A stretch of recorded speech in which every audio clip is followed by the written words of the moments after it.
लेकिन वृंदावन में एक बहुत सुंदर आश्रम था। वहाँ पे सीता, राम, लक्ष्मण, हनुमान की पूजा होती थी। तो गुरुजी जो थे वहाँ के बड़े जो महंत थे, जो संत थे, उनकी बहुत इच्छा थी कि वो कभी अयोध्या जाए और वहाँ पे जो है राम लल्ला की दर्शन करे, लेकिन कभी जा नहीं पाते थे क्योंकि आश्रम में इतना काम रहता था।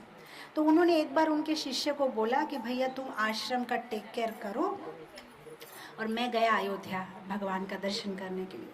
अब ये शिष्य बहुत नया था, उसको ज़्यादा दिन हुए नहीं थे जुड़ के, 1 साल हुआ होगा। तो बोला गुरुजी मैं कैसे करूँगा? बोला नहीं नहीं, तुमने देखा ना 1 साल मैंने कैसे किया, बस तुमको वही काम करना है। तो काम करने लगा और गुरुजी चले गए अयोध्या।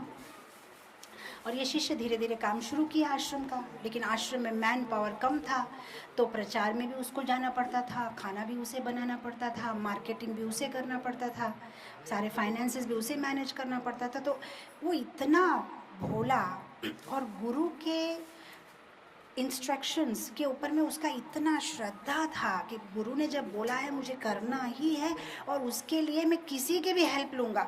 तो एक बार उसने क्या किया, जहाँ पे भगवान की जो दिव्य मूर्तियाँ है, अर्च विग्रह जो है भगवान की, उसने ऑल्टर के अंदर गया, भगवान को प्रणाम किया और बोला Hanuman ji if you don't mind, मैं आपसे एक बात करना चाहता हूँ। आप ऐसे दोनों हाथ जोड़ के यहाँ पे खाली ही बैठे हैं, थोड़ा सा आके मुझे मदद कर देंगे तो आपका क्या जाएगा? आप देख रहे हो ना मैं कितनी मेहनत कर रहा हूँ मेरे गुरु के लिए, मैं इतना, थोड़ा सा आप मदद कर दीजिए। तो हनुमान जी शौक, आज तक कभी किसी ने उनसे ऐसा बात नहीं की कि आप क्या कर रहे हैं, खाली तो बैठे, चलो दोनों मिलके करते हैं। तो हनुमान जी चुपचाप से उठ गए, बोले चलो दोनों मिलके करते हैं। तो बोला हनुमान जी को बोला देखिए आप ऐसा करिए, मार्केटिंग वगैरह आप करिए, मैंने सुना है आप पहाड़ वगैरह उठाने में बहुत एक्सपर्ट है, लेकिन देखिए यहाँ पे पूरा बाजार वाजार उठा के नहीं आना, पुलिस पकड़ेगी। जो मैंने लिस्ट में लिखा है बस उतना ही सामान आपको बाजार से खरीद के आना है। हनुमान जी बोले ठीक है। अब जब हनुमान जी हेल्प करने लगे तो इसको बहुत मतलब आनंद आने लगा, और भी ज़्यादा काम करने लगा। फिर उसको एक दिन विचार आया कि लक्ष्मण जी क्या कर रहे हैं, वो तो खाली ही बैठे हैं। तो वो गए धीरे से ऑल्टर में प्रणाम किए और बोले लक्ष्मण जी देखिए गुस्सा मत होना, मैं पहले गुस्सा मत होना, मैं ये बोलना चाह रहा था कि आप तो नित्यानंद का रूप हो, आप तो बलराम का रूप हो, आप तो चाहते हो कि भगवान का नाम प्रचार हो, तो यहाँ बैठे बैठे क्या करेंगे? आप आइए क्लास दीजिए, मंदिर में थोड़ा भक्त लोग आते, आप बोलेंगे तो आपकी वाणी से सब भगवान की तरफ आकर्षण हो गए। पहले तो लक्ष्मण जी गुस्सा हुए, लेकिन जब उनको प्रेस करने लगे बोला ठीक है मैं आता हूँ। लक्ष्मण जी भी बैठ गए, अब वो क्लास देने लगे, हनुमान जी शॉपिंग करते थे, बहुत अच्छे से मंदिर का काम चलने लगा। और फिर एक दिन उसको ख्याल आया, बोला सीता देवी क्या कर रही है? तो अब सीता देवी के पास जाके बोलने की हिम्मत तो नहीं थी, वो सिर्फ जाके प्रणाम किया और सीता माता ने बोला मैं आ रही हूँ, मैं आ रही हूँ, मैं किचन संभाल लूँगी, तुम चिंता मत करो। बोला ठीक है, माँ तो होती ही ऐसी है, बहुत दयालु।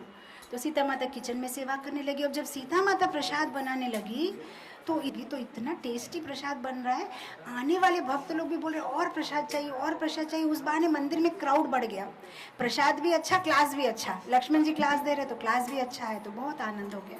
तीनों मदद करने लगे तो मंदिर में क्राउड बहुत बढ़ गया, डोनेशन बढ़ गया, प्रचार बढ़ गया। अब क्या करें?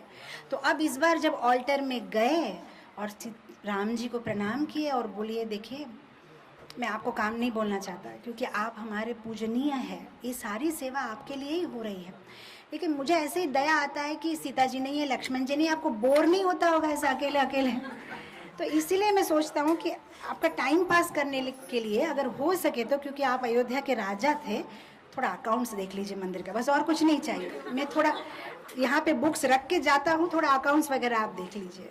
राम जी बोले ठीक है मैं अकाउंट्स देखता हूँ। और जब गुरुजी 1 साल के बाद आए आश्रम में, वो तो शौक हो गए, आश्रम इतना विस्तार बढ़ गया, लोग बढ़ गए, आश्रम फेमस हो गया। गुरुजी खुद पहचान नहीं पाए कि ये वही आश्रम है जो मैं छोड़ के गया था। और फिर गुरुजी ने शिष्य को पूछा कि भाई इतना अच्छा से आश्रम का प्रोग्रेस कैसे हो गया? और गुरुजी जब शिष्य से बात कर रहे हैं तो बात करते करते उन्होंने देखा में कौन है? नहीं कोई नहीं, सीता माता है। क्या? सीता माता खाना बना रही है? अरे ये कौन है उड़ के आ रहा है सामान लेके? नहीं हनुमान जी है, मैंने उनको भी काम पे लगा दिया। और गुरु के जो आंखों में से आंसू निकल रहे हैं और वो शिष्य को गले लगा लेते हैं, बोलते मैं तो सीताराम का दर्शन करने के लिए अयोध्या गया, तुमने यहाँ ही उनको बुला लिया। उसके मन में क्या था कि गुरुजी ने बोला है आश्रम को देखना है, प्रचार करना है, तो बस करना है, उसके लिए ठाकुर जी को भी काम बोलने के लिए तैयार हूँ।